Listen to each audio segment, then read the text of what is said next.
Hey guys, Lord Naren White here, the Holy Ghost, the one true God, starting out a new series this week where I will be reading Oliver Twist by Charles Dickens. This great book, which was published in 1837, entered the public domain as of 1956. It is my honor to bring you my reading as Lord Naren White, the Holy Ghost, the one true God, of Oliver Twist by Charles Dickens. As mentioned previously, Dickens is one of my favorite authors of all time, and his books, which are some of the greatest books of all time, have been written from his perspective, as he is a declared Christian, of course, not alive today. And it is my honor to now be bringing you another one of Charles Dickens's great books, Oliver Twist, and enshrine it into the annals of Narangelical history as another great book read by Lord Naren White, the Holy Ghost, the one true God. Thus, let us now begin my reading of Oliver Twist by Charles Dickens, as read by Lord Naren White, the Holy Ghost, the one true God. Oliver Twist by Charles Dickens. Chapter 1 Treats of the place where Oliver Twist was born, and of the circumstances attending his birth. Among other public buildings in a certain town, which for many reasons it will be prudent to refrain from mentioning, and to which I will assign no fictitious name, there is one anciently common to most towns, great or small, to wit, a workhouse. In this workhouse was born, on a day and date which I need not trouble myself to repeat, inasmuch as it can be of no possible consequence to the reader, in this stage of the business at all events, the item of mortality whose name is prefixed to the head of this chapter. For a long time after, it was ushered into this world of sorrow and trouble by the parish surgeon.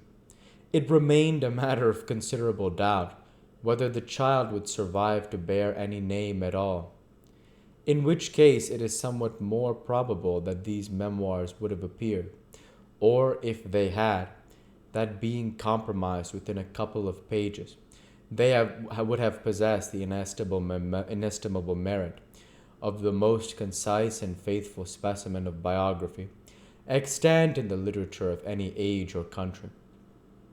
Although I am not disposed to maintain that being born in a workhouse is in itself the most fortunate and enviable circumstance that can possibly befall a human being, I do not mean to say that in this particular instance it was the best thing for Oliver Twist that could have by possibility have occurred. The fact is that there was considerable difficulty in inducing Oliver to take upon himself the office of respiration, a troublesome practice, but one which custom rendered necessary to our easy existence. And for some time he lay gasping on a little flock mattress, rather unequally poised between this world and the next, the balance being decidedly in favor of the latter. Now, if during the brief period Oliver had been surrounded by careful grandmothers, anxious aunts, experienced nurses, and doctors of profound wisdom, he would most inevitably and indubitably have been killed in no time. There being nobody by, however, but a pauper old woman, who was rendered rather misty by an unwonted allowance of beer, and a parish surgeon to whose such matters by contract Oliver and nature found out the point between them.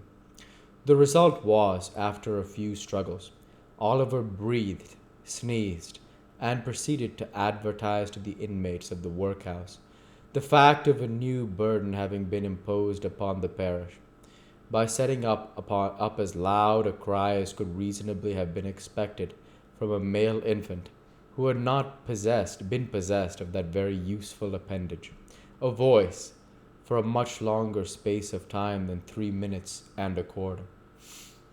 As Oliver gave this first proof of the free and proper action of his lungs, The patchwork coverlet which was carelessly flung over the iron bedstead rustled. The pale face of a young woman was raised feebly from the pillow, and a faint voice imperfectly articulated the words, "Let me see the child and die." The surgeon had been sitting with his face turned towards the fire, giving the palms of his hands a warm and a rub alternately. As the young woman spoke, he rose and, advancing to the bed's head, said, with more kindness than might have been expected of him, "Oh, you must not talk about dying yet." "Lord bless her dear heart, no," interposed the nurse, hastily depositing in her pocket a green glass bottle, the contents of which she had been tasting in a corner with evident satisfaction. "Lord bless her dear heart, when she has lived as long as I have, sir, and had 13 children of her own, all on 'em dead except 2, and them in the workus with me. She'll know better than to take on in that way, bless her dear heart. Think what it is to be a mother, there's a dear young lamb do." Apparently, this consolatory perspective of a mother's prospects failed in producing its due effect. The patient shook her head and stretched out her hand towards the child. The surgeon deposited it in her arms. She imprinted her cold, white lips passionately on its forehead, passed her hands over her face, gazed wildly round, shuddered, fell back, and died. They chafed her breast, hands, and temples, but the blood had stopped forever. They talked of hope and comfort. They had been strangers too long. "It's all over, Miss Thingummy," said the surgeon at last. "Ah, poor dear, so it is," said the nurse, picking up the cork of the green bottle, which had fallen out on the pillow as she stooped to take up the child. "Poor dear! You needn't mind sending up to me if the child cries, nurse," said the surgeon, putting on his gloves with great deliberation. "It's very likely it will be troublesome. Give a little gruel if it is." He put on his hat, and pausing by the bedside on his way to the door, added, "She was a good-looking girl, too. Where did she come from?" "She was brought here last night," replied the old woman. "By the overseer's order. She was found lying in the street. She had walked some distance, for her shoes were worn to pieces, but where she came from or where she was going to, nobody knows." The surgeon leaned over the body and raised the left hand. "The old story," he said, shaking his head. "No wedding ring, I see. Ah, good night." The medical gentleman walked away to dinner, and the nurse, having once more applied himself to the green bottle, sat down on a low chair before the fire, and proceeded to dress the infant. What an excellent example of the power of dress young Oliver Twist was! Wrapped in the blanket which had hitherto formed his only covering, he might have been the child of a nobleman or a beggar. It would have been hard for the haughtiest stranger to have assigned him his proper station in society. But now that he was enveloped in the old calico robes which had grown yellow in the same service, he was badged and ticketed, and fell into his place at once, a perished child, the orphan of a workhouse, the humble, half-starved drudge, to be cuffed and buffeted through the world, despised by all and pitied by none. Oliver cried lustily.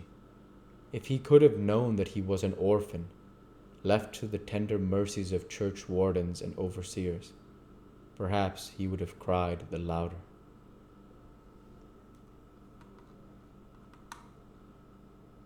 Chapter 2. We'll go ahead and stop there for this week, and start with Chapter 2 next week. As usual, I want to say thank you for watching, and I hope you enjoyed. Please like, comment, and subscribe, as it greatly helps the channel. Light be with you all. Take care and Thanks again.